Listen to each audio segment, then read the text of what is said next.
오늘은 태풍에 대해 공부해 보도록 하겠습니다. 학습 목표는 태풍의 발생, 이동, 소멸 과정을 설명할 수 있다. 그리고 대기, 해수, 육지의 상호작용을 설명할 수 있다가 되겠네요. 피해를 일으킨 유명한 태풍으로는 2008년 5월에 미얀마를 강타한 나르기스라는 사이클론이 있습니다.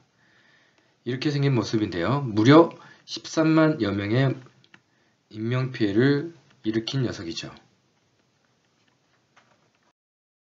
두 번째로 악명이 높은 것은 2004년 미국을 강타한 카트리나라는 허리케인입니다. 우리나라 돈으로 120조 원의 재산 피해를 입혔죠. 우리나라에 큰 피해를 입힌 것은 2003년 매미라는 태풍이 있습니다. 강원도에 많은 폭우를 내리고 약 5조 원의 피해를 태풍은 어디에서 발생하는 것일까요? 이춘호는 태풍이 발생한 지역입니다. 위도로 보면 북위 5도에서 23도 범위의 바다에서 발생했습니다. 2016년에는 북위 7도에서 33도 바다에서 발생했고요. 2017년에는 북위 8도에서 28도 바다에서 발생했네요. 2018년 작년에는 북위 4도에서 28도 사이였네요. 전체적으로 보면 태풍이 발생한 지역의 특징은 무엇일까요? 1년간 해수면의 변화를 한번 보도록 하겠습니다.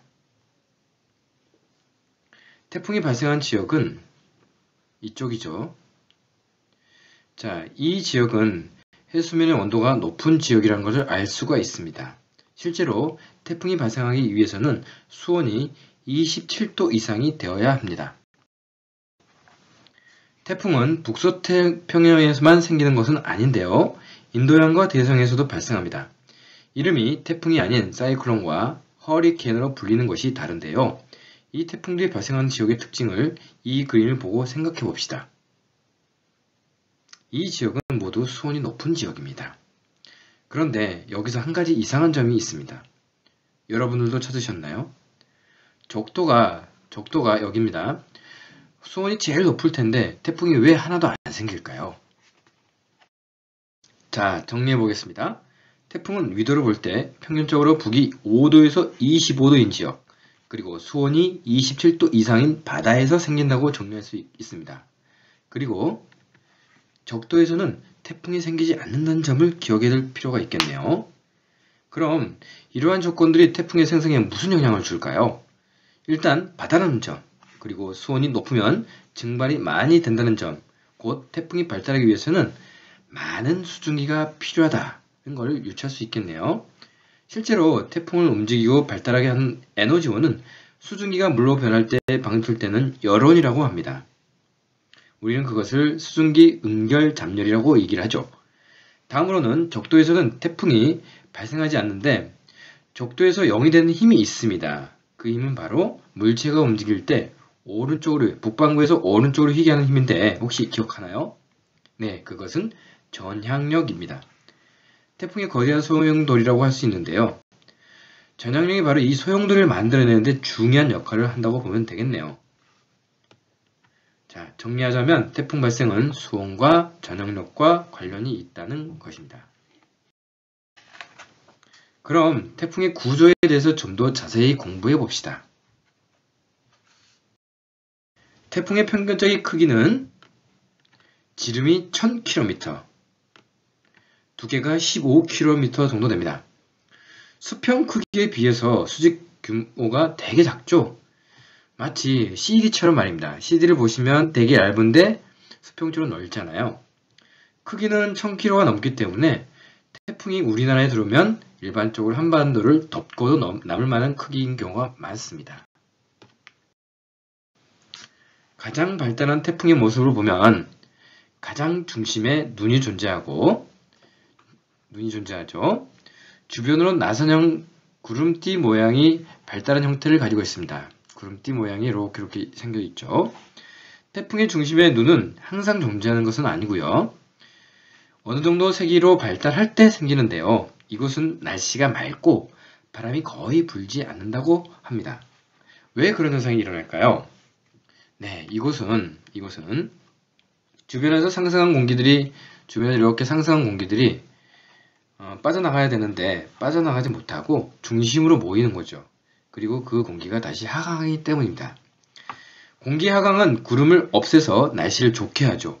그런데 공기가 하강한다고 해서 고기압이 될까요?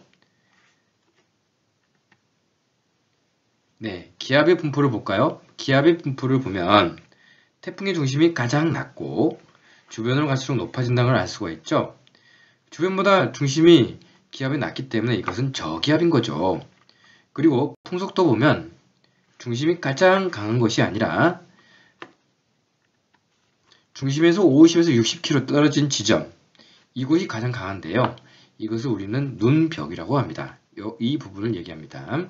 실제로 이 지역에서는 바람이 가장 강하고 비도 많이 온다고 합니다. 자, 그럼 이제부터는 태풍 주변에서 부는 바람의 세기를 알아볼까요? 여기 북쪽으로 시속 30km로 가는 태풍이 있다고 가정해 봅시다. 이 태풍의 북쪽과 남쪽의 눈벽에서는 풍속이 각각 100km입니다. 이때 눈벽에 위치한 태풍의 오른쪽, 진행 방향의 오른쪽 B의 속도와 그 다음에 왼쪽, 진행 방향의 왼쪽 A의 속도는 얼마일까요? 한번 맞춰보세요. 힌트를 드리자면 다음 그림을 보고 이해해 보시기 바랍니다. 기차가 왼쪽으로 시속 100으로 가고 있는데 기차를 졸라맨과 블랙맨이 타고 있습니다. 졸라맨은 기차가 가는 방향으로 달리고 있고 블랙맨은 기차의 반대 방향으로 달리고 있습니다. 각각 10의 속도로 달리고 있을 때 이 졸라맨의 속도는 얼마일까요? 그리고 블랙맨의 속도는 얼마일까요? 여기서 보는 속도는 여기 바닥에 있는 개미가 보는 졸라맨과 블랙맨의 속도를 말하는 겁니다. 네, 여러분 이거 과학 시간에 배웠나요? 자, 졸라맨은 기차가 가는 속도와 자기가 가는 속도가 방향이 같기 때문에 두 개의 속도는 합쳐야 이 개미가 보는 속도가 될 것입니다. 블랙맨은 반대 방향이죠? 그러니까 기차가 가는 속도에서 블랙맨의 속도를 빼야 이 개미가 보는 속도로 보일 것입니다. 그러면 해보면은 졸라맨은 왼쪽으로 시속 110이 될 것이고 블랙맨은 왼쪽으로 시속 90km가 될 것입니다. 그럼 이 문제를 풀기 위해서 먼저 무엇을 알아야 할까요? 각 지역에서 바람이 부는 방향을 먼저 알아야겠죠? 태풍은 저기압이니까 바람 방향은 중심을 기준으로 시계 반대 방향으로 불죠. 그러면 각 지역에서 부는 바람의 방향은 그림과 같이 되겠죠? 그러면 B는 태풍이 이동하는 방향과 그 다음에 바람의 방향이 같으므로 속력을 더해야겠네요. 그리고 A는 태풍의 진행 방향과 바람의 방향이 반대이므로 빼야겠군요. 그래서 정답은 A에서는 70km가 되고 B에서는 130km가 됩니다. 다시 말해서 태풍이 진행할 때 오른쪽이 훨씬 바람이 세다는 거죠. 실제로 태풍은 위치에 따라 바람의 강도나 비가 내리는 강도가 다른데요. 태풍 진행 방향의 오른쪽은 바람이 세고 비도 강합니다. 그래서 태풍 진행 방향의 오른쪽을 우리가 위험 반원 이렇게 이야기를 합니다. 위험하니까 왼쪽은 그에 비해서 상대적으로 안전하다고 해서 안전 반원 또는 가항 반원이라고 합니다. 가항이란 말은 바다에서 태풍을 만났을 때 항해가 가능하다 이런 뜻이라고 합니다. 그럼 이 그림을 한번 보도록 합시다.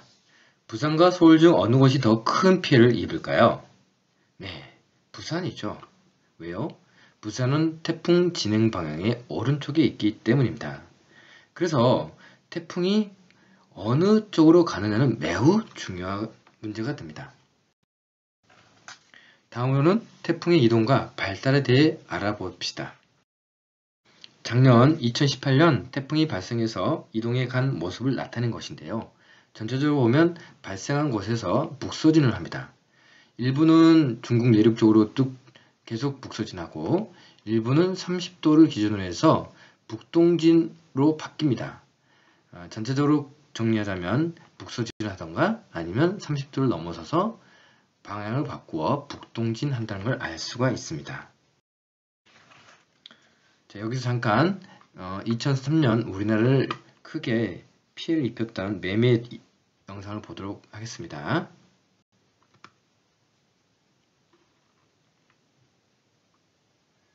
처음에는 태풍에 눈이 없죠. 그리고 점점 북서쪽으로 이동하죠. 그러다가 눈이 생기죠. 예, 눈이 점점점 선명해졌네요. 이때는 태풍이 상당히 많이 발달해 있다고 보시면 될 것 같아요. 계속 북서진하다가 눈이 안 사라졌죠? 갑자기 방향을 틉니다. 그러면서 북동진하기 시작하죠. 그리고 태풍의 눈이 사라졌습니다. 그 얘기는 태풍이 약해졌다는 얘기죠. 우리나라 동해상으로 빠져나가면서 더 이상 태풍의 모습은 사라져버리죠. 자, 그러면 태풍의 이런 이동 경로는 무엇의 영향을 가장 많이 받을까요? 태풍은 처음에 정난운으로 생기기 시작해서 점점 발달하여 태풍이 됩니다. 이동도 보면 계속 제자리에 있는 것이 아니라 처음에는 북서진하고 30도 근처에서 방향을 바꾸어 북동진하다가 결국 태풍의 모습을 완전히 잃고 온대 저기압으로 변하게 되는 것이죠. 여기서 생각해 볼 것이 태풍의 진로는 무엇과 가장 큰 관련이 있을까요? 왜 이렇게 처음에 북서진하다가 북동진할까요? 경로상의 그림을 보면은 태평양 이쪽에 뭔가가 있는 것 같지 않습니까? 네, 바로 북태평양 고기압 때문입니다. 일반적으로 태풍은 북태평양 고기압 가장자리를 따라 움직이는 경우가 많답니다. 북태평양 고기압이 세면 이 태풍은 서쪽으로 많이 치우쳐서 움직이고 북태평양 고기압이 약하면 동쪽으로 치우쳐서 많이 움직인다고 하네요. 다음으로 두 번째 질문 해볼게요. 왜 태풍은 북위 30도를 넘어 고위도 바다로 가거나 육지로 가면 약해질까요? 이 문제는 태풍의 발생을 생각해보면 어느 정도 예상할 수 있는데요. 태풍은 온도가 높은 바다에서 생긴다고 했죠? 그 이유는 바로 수증기 공급이 많아서인데요. 고위도 바다로 가면 수온이 낮아지죠. 그러면 수증기 공급이 어떻게 될까요? 네, 수증기 공급이 줄어들겠죠. 육지도 마찬가지입니다. 이런 대륙 중국이나 우리나라 쪽에 육지에 상륙하게 되면 수증기 공급이 줄어들 수밖에 없죠. 또한 육지에서는 마찰도 심하죠. 그래서 태풍은 약해질 수밖에 없는 겁니다. 그러면 바다와 대기와 육지는 어떻게 상호작용을 하고 있다고 볼 수 있나요? 대기 중의 태풍은 결국 바다의 해수에서 따뜻한 바다의 해수에서 수증기 공급에 의해서 발생하는 것이고 또한 바다의 해수면 온도가 낮아지면 수증기 공급이 줄어드니까 태풍이 약해진다는 거죠. 바다의 수온과 태풍의 세기는 결국 밀접한 연관이 있다는 얘기네요. 그리고 두 번째로 태풍이 육지로 가면 어떤 일이 벌어지죠? 육지에서는 수증기 공급이 더 이상 안 이루어지고 그리고 마찰력이 존재하기 때문에 태풍을 약하게 만드는 원인이 된다는 거죠. 그러면 태풍이 바다에는 영향을 주지 않을까요? 여러분들 이런 얘기 들어본 적이 있을 거예요. 남해안에 적조가 심할 때 태풍이 오면 적조가 사라진다. 적조가 일어날 때는 따뜻하고 거기에 플랑크톤이 많아서 생기는 게 적조입니다. 그런데 태풍이 오면 바다를 전체적으로 뒤집는 역할을 하게 됩니다. 그래서 바다에 적조가 사라지는 게 만드는 거죠. 그리고 태풍은 육지에 오면 육지에 많은 피해를 일으키기도 하죠. 바람이 불어서 많은 건물들과 나무들과 그런 거를 영향을 주기도 하고 비가 많이 내려서 폭우를 일으키기도 하죠. 따라서 태풍은 육지에도 상호작용을 한다고 볼 수 있겠네요. 자, 여기까지 우리 태풍에 대해서 한번 공부해 보았습니다. 자, 잘 모르는 것은 질문 댓글로 달아주시고요. 그리고 다시 한번 돌려보시고요. 네, 그럴 사람일수록 포인트 또 드립니다. 네, 오늘도 좋은 시간 되셨길 바랍니다.